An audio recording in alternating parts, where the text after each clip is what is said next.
And welcome back to Cliffieland. This is week in country number 42 on our second attempt of cooking the food of every country in the world. And tonight we're up to the nation of Côte d'Ivoire, aka Ivory Coast. Located in Western Africa, Côte d'Ivoire is a Francophile nation and has been asking the whole world to call it by its French name since 1986, even though a lot of people keep calling it Ivory Coast. It's an economically rapidly growing nation surrounded by the countries of Liberia, Guinea, Mali, Burkina Faso, and Ghana. Its food is very similar to that of Western African nations, and it has a couple ingredients that it considers rather specific to its cuisine. And tonight we're going to be doing a couple of those, and those are Kedjenou, which is an Ivorian chicken stew. I hope I've gotten that pronunciation right. And we're serving that with a version of Attiéké, which is a fermented cassava side dish. Since we can't get the actual fermented cassava here, we are trying to replicate that with gari. That can be spelled G-A-R-I or G-A-R-R-I, which is actually cassava grits. These are the same two dishes we tried last time, so let's take a look and see how things went 4 years ago.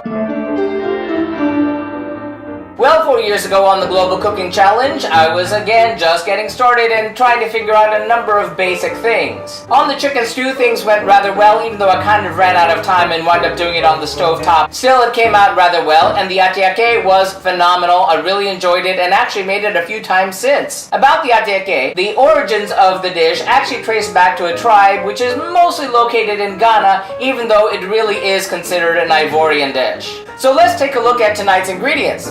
First, for Kedjenou, or Ivorian chicken stew, we'll need 2 pounds of chicken parts cut into 2-inch pieces, 1 large eggplant peeled, cubed, and salted, 2 thinly sliced onions, 2 tomatoes seeded and diced, 1 to 2 hot chili peppers diced, we're using habaneros here, 2 to 3 cloves of minced garlic, 1 tablespoon of minced ginger, 1 teaspoon of dried thyme, or fresh if preferred, 1 bay leaf, half a cup of chicken stock, 1 tablespoon of peanut oil, and salt and pepper to taste. Then for the attiéké, we'll need about 3/4 of a cup of gari, which is cassava grits, about half a cup of water, salt to taste, and the juice of 1 lemon. And optionally, 1 red onion chopped, 1 tomato seeded and diced, and fresh fruit for dressing. We've chosen to go with a mango. Well, it's a lot of ingredients, but a really fast preparation, even though it takes a lot of time to actually cook the dishes. So let's take a look and see how that went.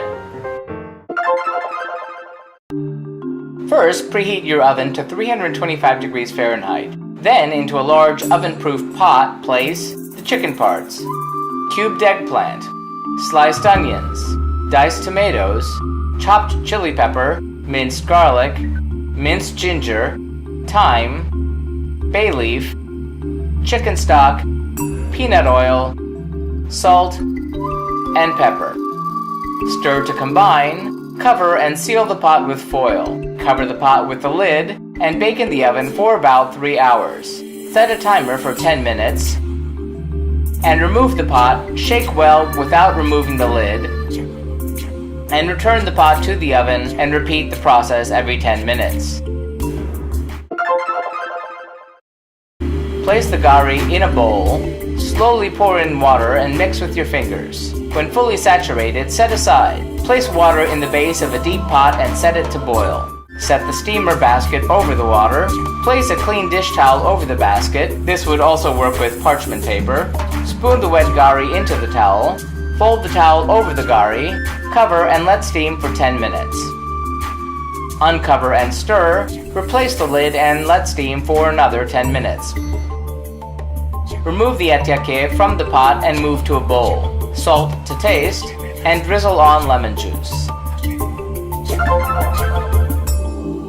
Plate servings of sliced fruit.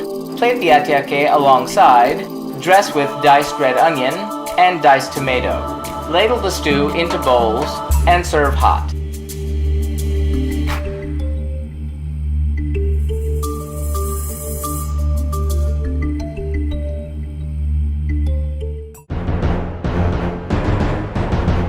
And how How did it all turn out? Well, the chicken stew was delicious. It was very, very spicy because I left the seeds in that hot chili pepper. In fact, it was super spicy. You may want to either leave the seeds out of that or use fewer of the hot chili peppers if hot food isn't your thing. Although it was really helped out by the attiéké being inserted into the stew because that really gave a nice flavor balance and had that nice starch to go with the liquid of the chicken stew. Ergo, for the Kedjenou or Ivorian chicken stew, we're going to give that one 4 out of 5 globes. It was delicious. It required a lot of jumping up to shake that pot, but it was simple to get started and tasted delicious at the very end, and worked very well as leftovers. As for the attiéké, it was again a surprising delight. Salted properly and with the right amount of sourness from the lemon, it was a really nice side dish. The tomatoes and red onions gave it a nice bit of variety in the flavor. I'm going to give the attiéké 4 out of 4 globes, and I look forward to making that again real soon. So that does it for Côte d'Ivoire. Remember, if you'd like to see our streams live when they happen every Tuesday night, be sure to follow us on Periscope or Busker.